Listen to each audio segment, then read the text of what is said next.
So this year is higher selection rate, which is like 35%. Okay. So, but what if you're not selected? Okay, let's see. Okay, so it's a whole picture of today's topic. So first, we're going to show the lottery data analysis for the fiscal year 2026 H1B statistic and selection rates. The second one is for the selection rates factors, why the chance improved this year. And third one is a second round possibility, a timeline, and likelihood assessment. And the fourth is the alternative pathway, so options except the H1B lottery. Okay. So we can see the whole picture about the fiscal year 2026 H1B lottery result. So we can see the total registration. So you can see here. So it's the 358,777, and all eligible registration is here 2026 fiscal year, which is this year, 346 43,981. And do you know why the eligible registration is less than the total registration?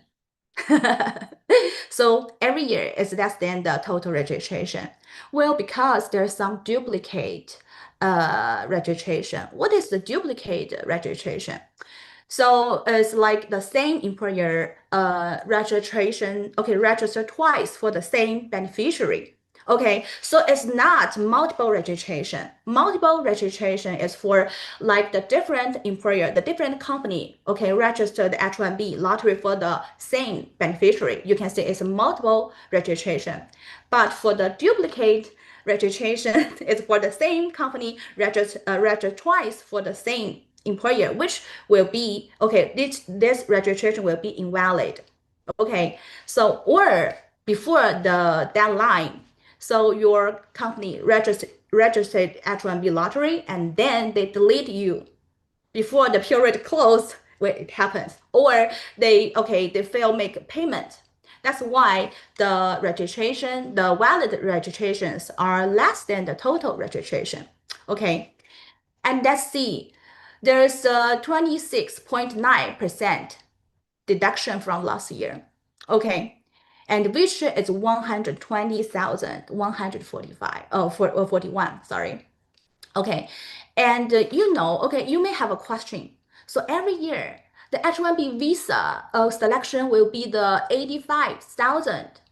Why? Why this year? Every year, you can see every year is around like 120K, why 130K? Why it's more than 85,000? Well, because there are a lot of people, even they're selected, they will abandon or they will give up their H1B, registration. Okay, for example, as we all know, the H1B result come from when? Come out from at the end of the March, right?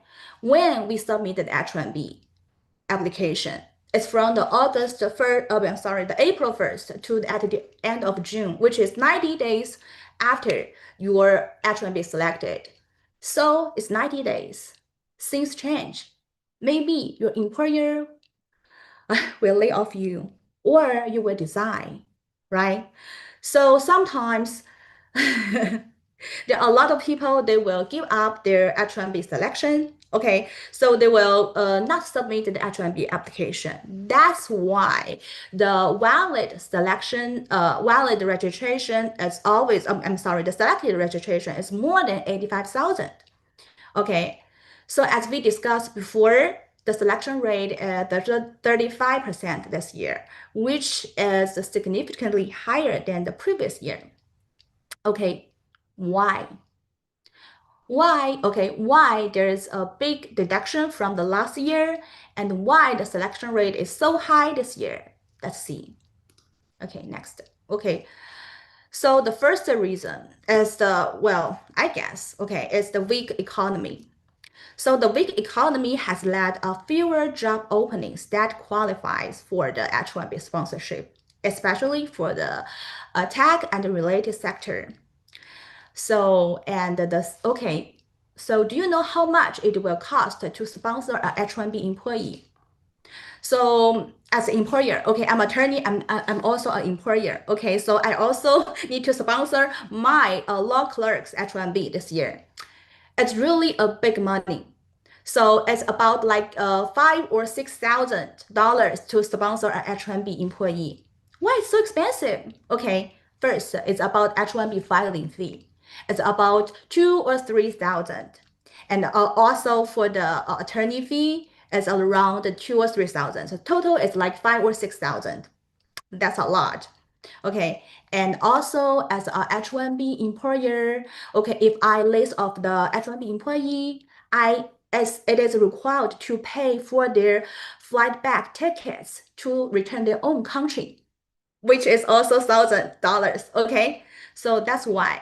Okay, if okay, it's really cost a lot to sponsor a H1B employee.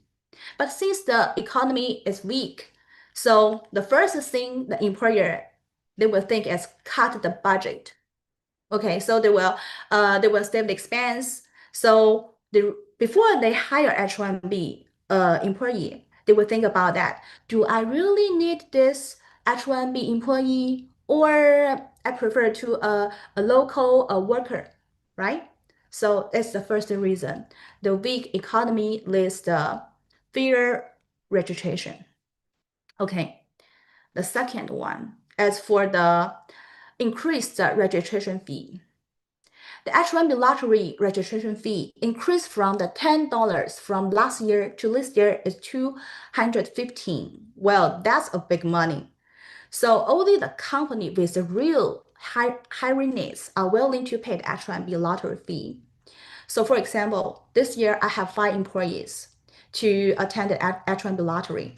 I need to pay like 1,000, around $1,000 to support the H1B lottery.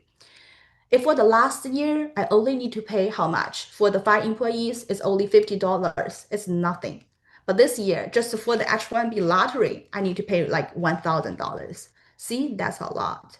Okay, so as a result, okay, so many ICC, well, ICC means the IT consulting companies. So they told, okay, I have friends, they told me that for this year ICC, they only submit H1B registration for whom already have an active project or who already start to make money, right? So if you don't have the active project, they won't submit H1B lottery for you. But for the last year or the past years, well, they will submit the H1B registration for everyone. Even you are independent contractor, even you don't have the project, that's fine. Okay, as long as you're selected, you can earn money in the future. Okay, and as an employer or as an ICC, they pays nothing. Okay, so that's why. Okay, so then the third reason is what? The policy.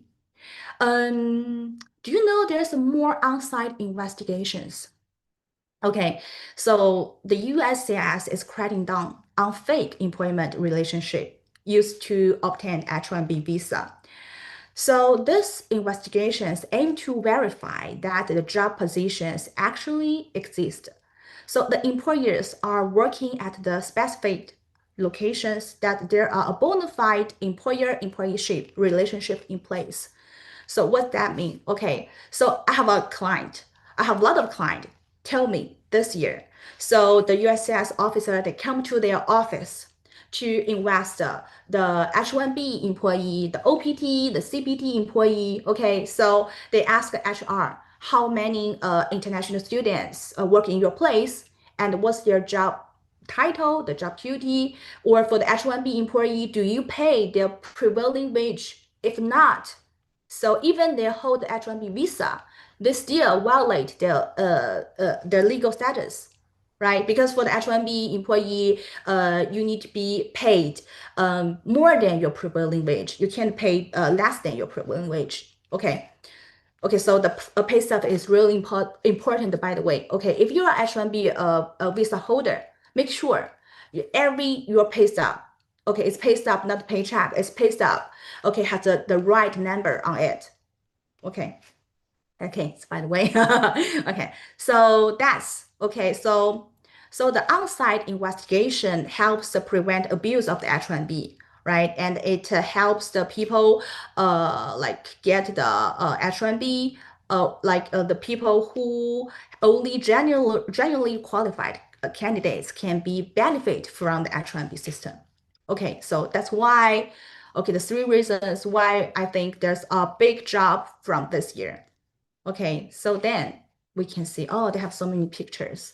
What's that? It's H1B registration data analyst from the fiscal year 2021 and to the this year 2026. Okay, so we can see the first picture, the total and eligible registration. Okay, so we can see the first picture, the number of H1B registrations spiked significantly during the 2023 and the fiscal year 2024 because, so you see, why? Because of a multiple registration by the same individual. And as drop in fiscal year 2025 and 2026. Why? Because the new policy effects. So the new policy, the USCIS announced a new policy for the H1B cap lottery. That is based on the beneficiary's passport. So our old policy is based on the employer registration. So that's why before the fiscal year 2024, there are a lot of like multiple registration. Okay, which is our second picture. So the second picture, you can see the single and multiple registration. Okay, so you see the fiscal year 2024 is really high. The number of multiple registrations was very high. It's over 400,000. That's a lot. Okay, but for this year, you can see, okay, the number dropped down to less than 8,000. So it's showing the new policy really worked, right? So 2020 fiscal year 2024 is 400 is over 400,000, and for this year is less than 8,000. Okay, so let's see the picture three, the selected registration for per year. From the fiscal year 2021 to 2026, H1B selected registrations usually stayed between 120,000 and 130,000, except in the fiscal year 2024. Okay, that year, the number selections jumped to the highest point at 188,400. See, that's a lot, okay? Let's see the picture four, the selection rate. Okay, so we can see in fiscal year 2021 and 2022 is for pretty high, around 45%. Okay, so then in the fiscal year 2023 and 2024, the selection rate dropped down about 25% because of multiple registrations. And for the fiscal year 2025 and 2026, after the new policy that used for the beneficiary passport, the selection rate is back, went to up to the 35% for this year. Okay, so this shows there were fewer registration and the system was running more smoothly and fairly. Okay, so that's next. So do you think there a second round of lottery? Yes or no? Perhaps we don't know. As of now, it's still uncertain whether there will be a second round of H1B selection. Okay, well, why? This depends on several reasons. Well, okay, first, how many people will submit their application, right? Will the employer withdraw the applications? Okay, whether any petitions are denied or not, right? So we don't know, it's uncertain. So since the H1B lottery registration fee is 215, so most of people that were selected this year will go ahead and submit their application unless they're being laid off. So that's we called a valid submission. So I think a valid submission rate is really high this year. because from our law firm, like 95% the applicant they will submit the H1B application, except someone is being laid off. Okay, so okay, why a valid submission rate is so high this year? Well, because of the lottery registration fee is so high. Okay, so that's a real needs from the employer. It's not just like ICC, they spend $10 for everyone, right? Even they're not real employer-employee relationship. Okay, but for this year, it's real needs from the company. Really want the H1B employees. Okay. So in the past, when the H1B registrations fee was $10, a lot of companies would submit registrations even there was not a real uh, employment relationship. Oh, by the way, in additional, it is Trump administration, a lot of the case will be denied because the standards are much strict. Okay, so we don't know. Okay, so let's see the timing when we will know if there's second round lottery or not. It will be at the end of July. Why? Okay, so we know the H1B period is from the April 1st to the June 30th, right? It's 30 days after the period closed. Okay, at the end of July, the USCIS will look up the application and they will think, this year, not so many people submit their application. Okay, it's less than 85,000. Oh my God. I need to start the second round lottery. Okay. Or they will say, there's so many people get denied. So that's what they may want to start the second round lottery. Okay. Okay. So this is the second, this is Trump administration as second Trump administration. Okay, I remember for the first Trump administration. So, okay, I was the student. So, and a lot of my friends, they're okay, software developer or they're from the ICC get denied. Why? Because the specialty occupation. So I'm not sure about this year. Okay, so let's see if there are a lot of people will get denied or people will okay give up their application. We don't know. So we will know until the end of July. Okay, so what should we do? Do we just wait or can we do anything? Yeah, just wait. Okay, you don't need to do anything.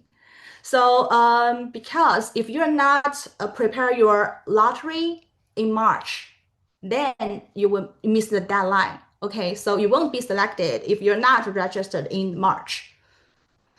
So at the end of the July, your employer or your attorney will receive an email from the USCIS. It says take a new action on your case.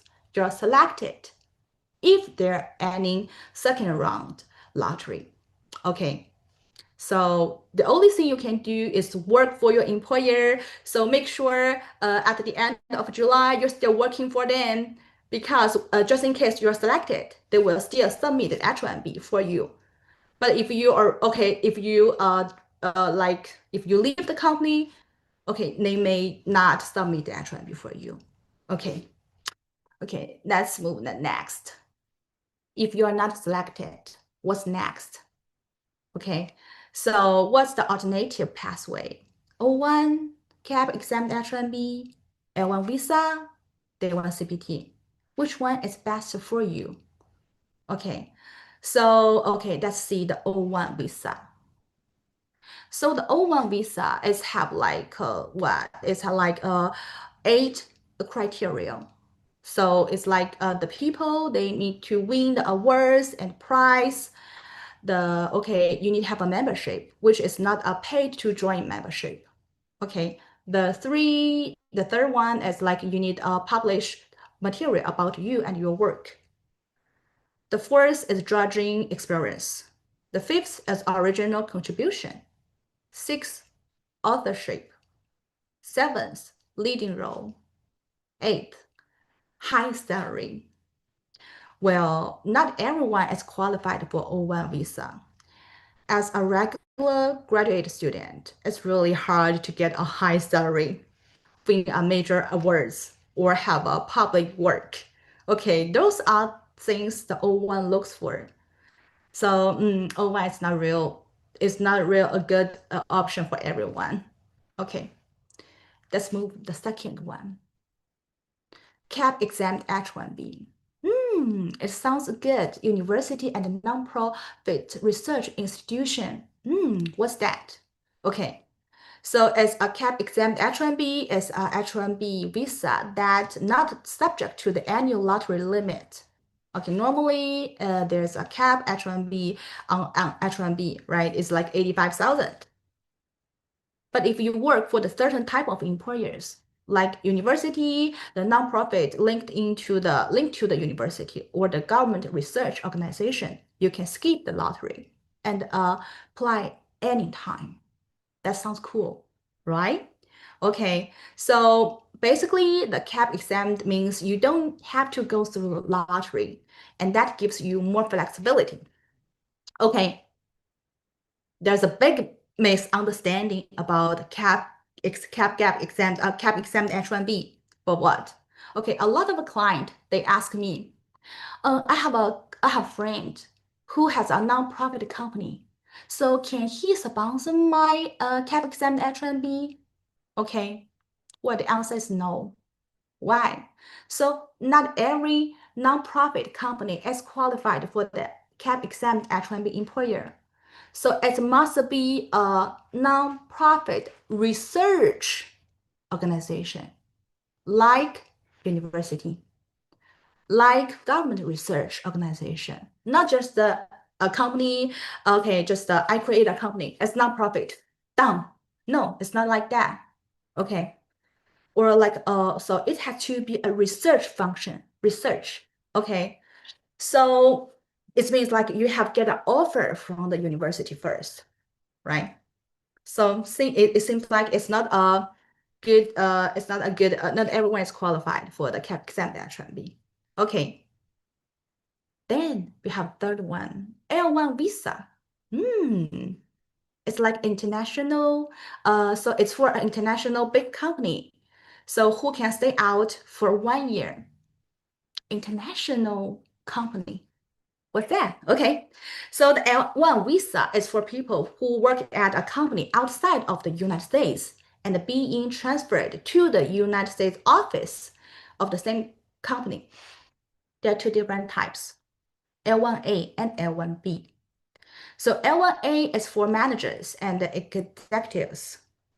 L1B is for the employees with specialized knowledge, okay, to qualify. You usually need to have worked for the company at least 1 year in the past 3 years. Okay, and it's a good option for the international companies that want to move employees across borders. L1 visa, you need leave the country first, leave the United States first. Okay, and it has to be an international company, not a small company, right? They have like American company, and let's see the Canada company, right? And you need first leave the United States. And a lot of people they don't want to leave the United States. They just want to stay and work. Okay, and for the next year, the H1B lottery. Okay, so they don't want to leave. And even you leave, it's more than 1 year. Why? Okay, for if you want to be qualified for the H1B visa, you have to work at least 1 year. Okay, it's 1 year. And attorney need to prepare the application, which is several months. And then the USCIS need to review your application, which also takes several months. And then you need to schedule like L1 interview, a visa interview, right? So if your visa get denied, you can't enter to the United States. So see, it's more than 1 year. It's normally it's 1.5 year. Okay. And even you come back to the United States, you hold an L1 visa, work for the employer. What if you get laid off? You don't have H1B. What you can do? Okay, if you want to transfer your L1 visa, you need to find a new international company first. And then you need to leave the country and stay another 1 year and then come back. So that's why even a lot of L1 visa holder, they work in the United States, they still attend H1B lottery every year. Okay. So, well, even a lot of L1 visa, okay, I have a lot of clients, they get laid off. What's their choice? The last one, day one CD, day one CBT. Even you are H1B, you lay off from H1B, L1, O1, okay, and the day one CBT is the best choice for everyone. Okay, what's the day one CBT? Let's see. So the day one CPT is refers a type of a CPT work authorization that allows international students on a F1 visa start in working their field of study from the very first day of their academic program. Okay. Okay, so a lot of people ask, is day one CPT legal or not? Right? A lot of my clients they ask me, I think, okay, the answer is yes, it's legal. Why? Okay, so typically, international students must be enrolled in a program for more than 1 year before they are eligible to apply CPT. So, however, students who have already completed a degree in the United States may automatically meet this requirement, right? Because you already finished your master degree, right? So therefore, day one CPT is completely legal. Okay. So meanwhile, the USCIS official guidelines confirms that day one CPT is legal. Okay, provided it is a required component of academic program.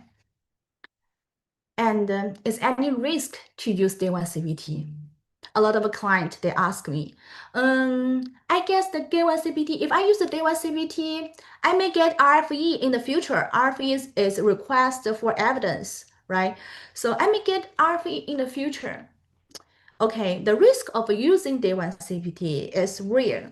Why? Because a lot of people they said, oh, I use day one CPT and my case get denied. Well, the reason because they already violate the regulation, the day one CPT regulation, right? So because for the day one CPT, because for example they don't go on site, they fail the exam, they don't submit the paper, or they don't attend the class. Okay, so even as day one CPT, they still have on-site requirements. So some day one CPT university offers online classes, but they often require students to attend in-person sessions, like weekly or monthly, right? So it is real important to choose a reliable day one CPT university, right? So you need to really look it up, which one is good for you, okay?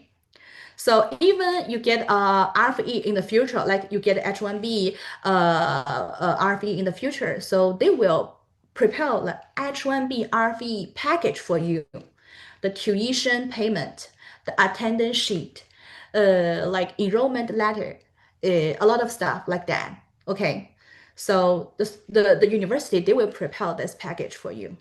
Okay, and the third is very easy and safe. Why?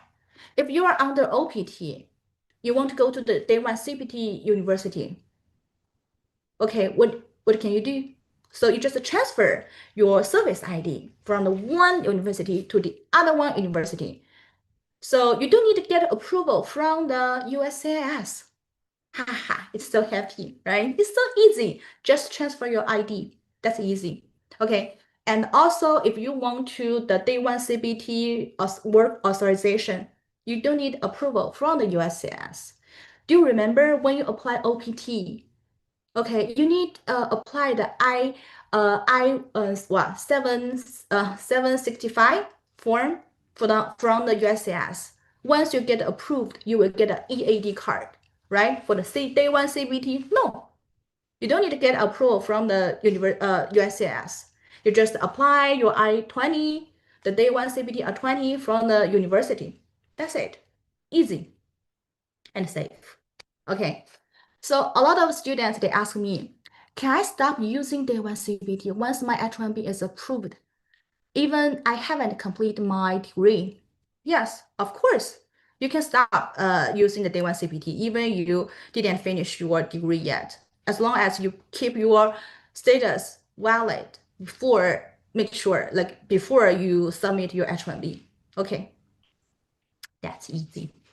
Okay. And the last one, skip the H1B, go for green card. What choice do I have? Okay, the first one is family-based green card.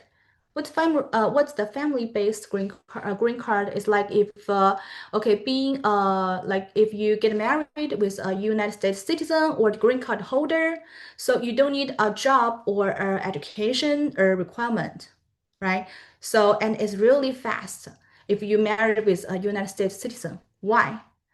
Because there's no priority date for this kind of case. Okay, so it's only processing time for the green card.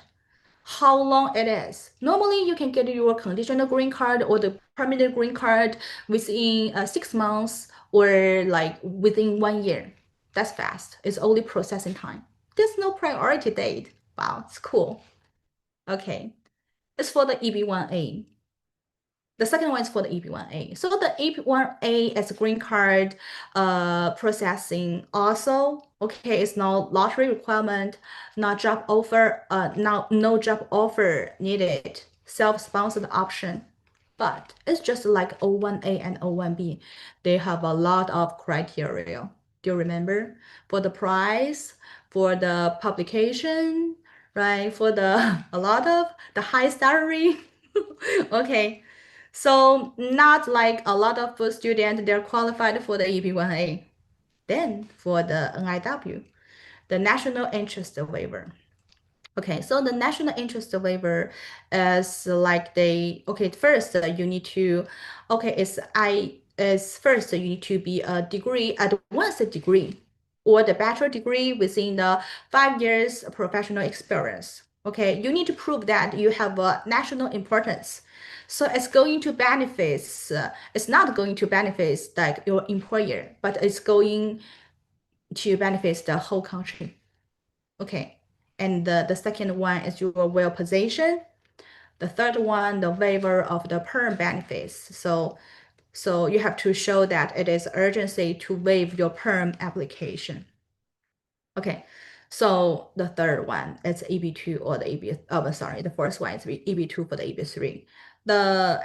Okay, for most of the students, they get a green card under the EB2 category or the EB3 category. Okay, so the job offer usually required. And there's a perm labor certification, which will cost, it's take like 2.5 years right now. That's really long. Okay, and you must wait for the a green card priority, right? So the priority is depends. It's really long. So it's okay, you have to wait like several years until your child A or child B priority become current. Then you can submit your green card or adjust of status application. Okay, so that's our topic today. All right, this is a lot of information. Thank you so much, Vivian. I like how you're sharing the cases and the person you have dealt with. That's very informative. And we did collect a lot of questions in the background. I want to remind everybody, you can still submit questions in the Q&A box down on your Zoom. And right now, I will replace your sharing with the Q&A sheet that we have collected, and we can jump into the questions. Could you see my screen well? I will also read everybody's questions, but just wanted to make sure I can make that a little bit bigger, if possible. I want to make sure that everybody do see the questions that are being fired away. So we can jump in the first one. Somebody wanted to ask, my employer says they don't support day one CPT. I wanted to know the exact reason why usually company don't sponsor for those cases, and what are other alternatives if they are saying no to day one CPT? I think I can answer from GoElite's perspective, and Vivian, you can jump in to see if you have encountered those cases before. So to break down, we did encounter companies that don't do CPT, don't do day one CPTs. Some of the bigger companies, bigger tech firm, for example, they have more strict HR policies. Some of their teams just say no to CPT as part of their policies, and then they don't exactly give you a reason. But a lot of the other companies, like mid-sized companies or startup company, if they're saying no to CPT, chances are they don't know about CPT. They never dealt with day one CPTs.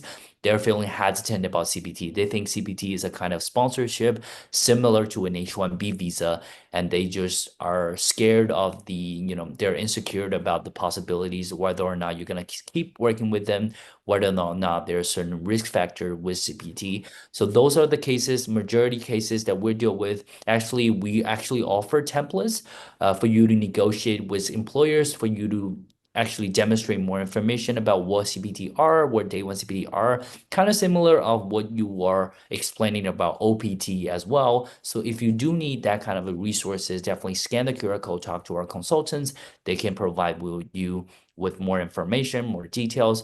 But I also wanted to hear from Vivian. Have you heard of any companies that doesn't do day one CPT, and do you know any reasons why they're not accepting day one CPT?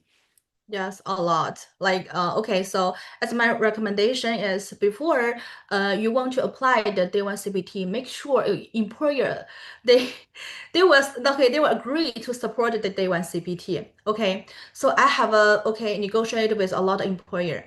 Why? Because they don't support the day one CPT. I try to tell them or persuade them that day one CPT is legal. But why they don't want to use the day one CPT? I guess because of the legal risk concerns. Okay, so they don't know immigration law. Okay, they know nothing. Okay, and they want the less risk. So they just choose not to use the day one CPT employee. Well, for example, just for our law firm, right? So I know the immigration law and I support the day one CPT. So before you start your day one CPT, okay, make sure you are okay. You need to discuss it with your employer first. Make sure they support the day one CPT, okay? Or this is like you cost a lot, you pay the tuition, and they said, "I'm sorry, I don't support the day one CPT." Okay. Yeah, Yeah. so well, there's other choice like the regular CPT, which is like completing 1 year at qualified school, or the STEM OPT or H1B. But like if you already used up all your STEM OPT, your 3 years, maybe you can get the higher educational level. For like if you're done with your master degree OPT, maybe try the PhD if your is employer doesn't accept the day one CPT, right? Right. Let's move on to the next one. If I get selected and have to apply for a cap gap, can I leave the country during that time? And how does stamping or getting the new F1 visa work, or getting the new H1B visa work for this case? I selected, I have to apply for cap gap. Okay, so the question is like if you're selected, okay, and the cap gap is for like your if your OPT ends before the September 30th, you apply the cap gap I-20, right? So whether you can leave the country, it depends, like how your H1B visa effective. Like you choose the change of status or you choose the consular processing. So if you choose the consular processing, well, you can leave anytime. You can come back under what? Under the F1 visa, right? So, well, if you choose for the change of status, so which means like it's F1, so you choose okay, so the status adjusts from the F1 status to the H1B status. One, the application is pending and you can't leave the country. Okay, so it's like you have to make sure. So you need to discuss with your attorney, like, oh, what kind of the effective way you choose for me, because maybe their attorney they won't discuss with you. They will choose the most of the attorney they will choose the COS, change of status. Okay, for you. Yeah. Okay. So yeah. So just to iterate what you said, so if they, for example, if they started to apply for H-1B after they get selected, somebody choose to change the status while remaining in the US, and Mm. later on, if they wanted to, for example, emergency cases, they want to leave the US, but while they're still pending H-1B change status, meaning that they have to consult with the lawyer to submit, like, I guess, submit another application for that, or else if they leave the US, I guess their H1B change status would just drop and they won't get H1B in that case. Yeah, and for how is the stamping works. So for the H1B visa stamping, you can only apply the visa stamp after your H1B is get approved, right? So if you choose for the consular processing, if you leave before approval, so if you choose the council processing, that's fine. But so you will get an approval notice, the physical approval notice sent to your employer or attorney.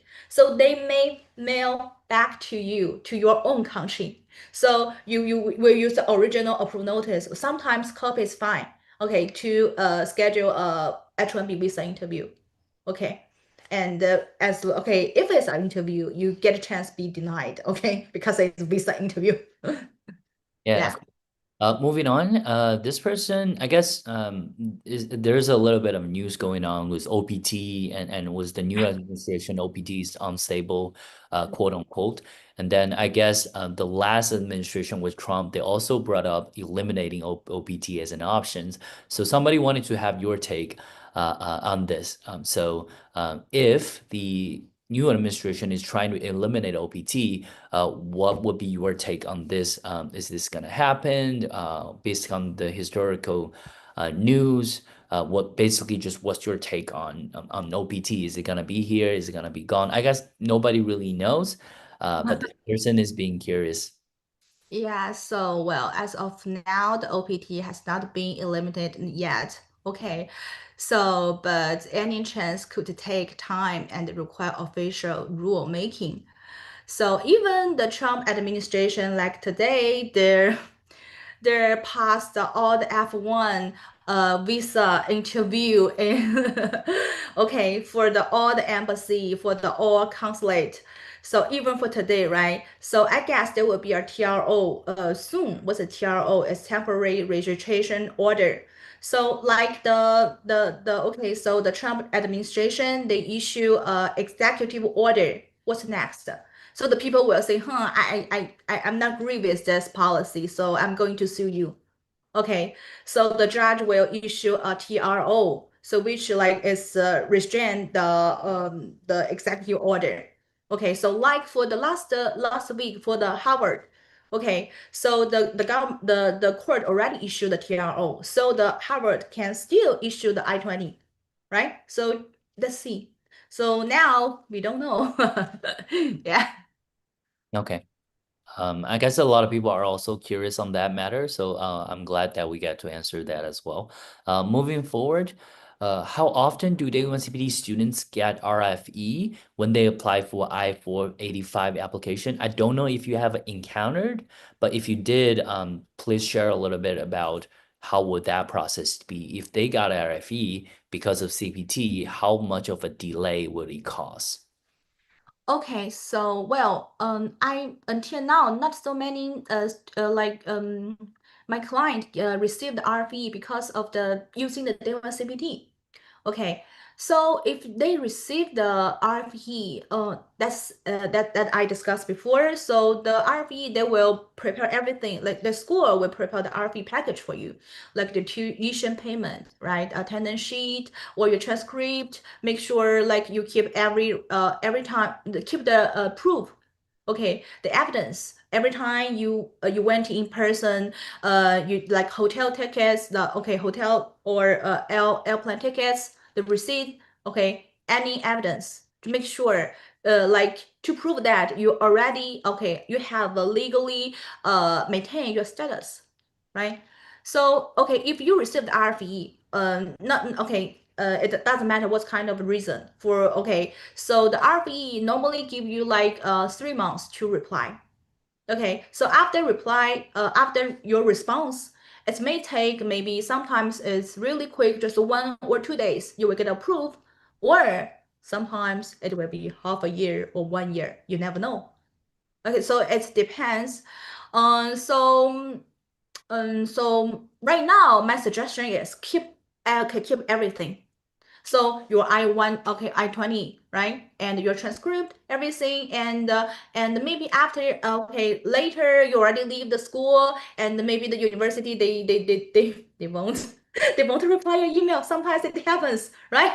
Just right now, keep all your evidence just in case in the future you will need them, and keep all your I-20s. Okay, so that's my suggestion. Okay, sounds good.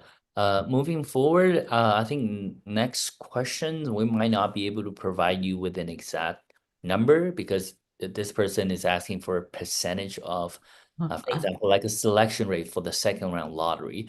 But do you wanted to share anything regarding the second round lottery? Like give everybody like a rough picture. For example, last year we had a second round lottery, but just give everybody like a possibility of what would be look like if there is a second round lottery.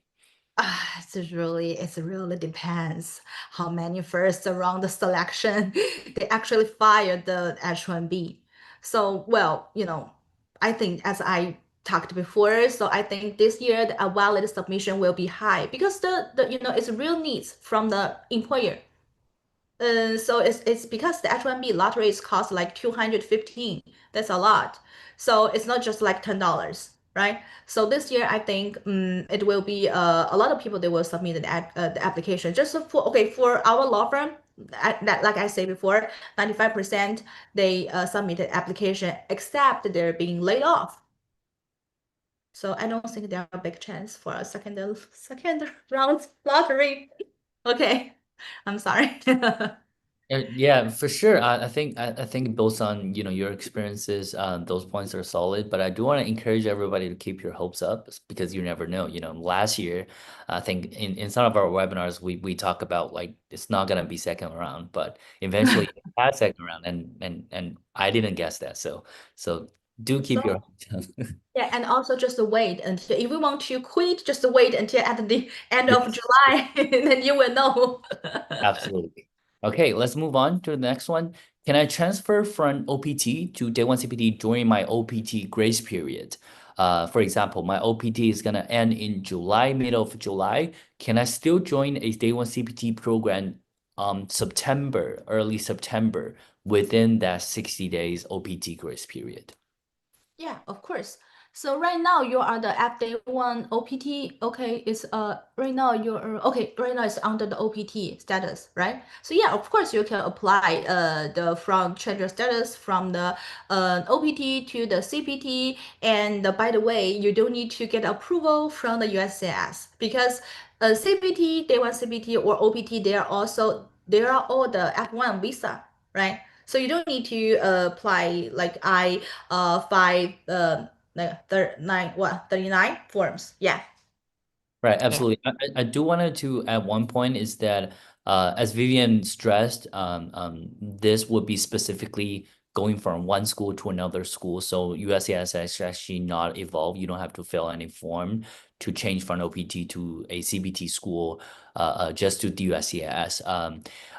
It will be mainly just to changes, just to CVIS transfer, basically transfer your current CVIS from your OPT school to your CPT school. And for example, if you are currently under OPT and you wanted to consider Day 1 CPT, you wanted to join CPT, we actually have another webinar in Thursday that a university specifically talk about CVIS transfer step by step. So if you wanted to learn more, feel free to join us on Thursday webinar, same time as well. And we wanted to move on to the next one. So I was laid off before H1B 2025 lottery, and I have my last chance for upcoming, I guess, next year's H1B. I have master's with 2 years of experience, but didn't work with any employer for 1 year. I would want to know if I can still go for an NIW. I guess NIW, in terms of qualifications, I guess the attorney definitely wanted to know more about your background because you only have the educational background and intern because you had the master degree. I guess one of the qualification you did get approved. But Vivian, do you wanted to share more in terms of whether or not this person know he or she can be qualified for NIW? Okay, first to fill out the questionnaire. Okay. Okay. So you need to fill out the questionnaire and I will know like if you're qualified or not. But well, if you're qualified like okay, okay, so well, since you're the master degree, you're qualified for one criteria, right? So well, even you're okay, you're being laid off and you can still apply for NIW if you have a gap in employment, right? But we need to know what's kind of like if you have you still need like strong evidence of your contribution and how your work serves the national interest, right? Not just for a specific employer. And so it's best to fill out the questionnaire and I can give your answer. Okay. Yeah, for sure. If you wanted to, dive a little deeper into whether exploring the NIW options, definitely scan the QR code. We'll connect you with Vivian so that you guys could discuss more directly. Let's move on to the next questions. I think it's a good questions, but I do wanted to clarify just before we go into this question. So for this webinar, we are focusing on education purposes only. So we're not giving anybody legal suggestions, legal advice in this webinars. So everything we share will be just based on experiences, knowledges that we know. So this person wanted to know if my OPT ends in August, do you think I should wait until July? For the second round. And after if there is a second round, no second round, then I make the decision, or should I actually apply for day one CPT right now? Okay, so Ryan, I have a question for you. So how long it will take to apply like day one CPT I-20? I-20, it would really, really depends on schools. So sometimes we take in urgent cases, but we never advise students to make their last minute decision because school sometimes you understand that university have holidays. Sometimes even if you wanted to send in a student urgently, they still need to process a couple business days. So as fast as 1 day, I would say for some schools, but in general, I think you should at least give them like a week. So with that 1 week of I-20 process, and also that probably a week or two of you applying for CVIS transfer, we're looking at probably like 2 weeks or 3 weeks to get you in. And another thing for us, I guess, for preparing the students is that you need to understand that not every university have an intake that is right when your OPT ends. For example, your OPT ends in August. Ideally, you're looking for something in August that can start you with CPT.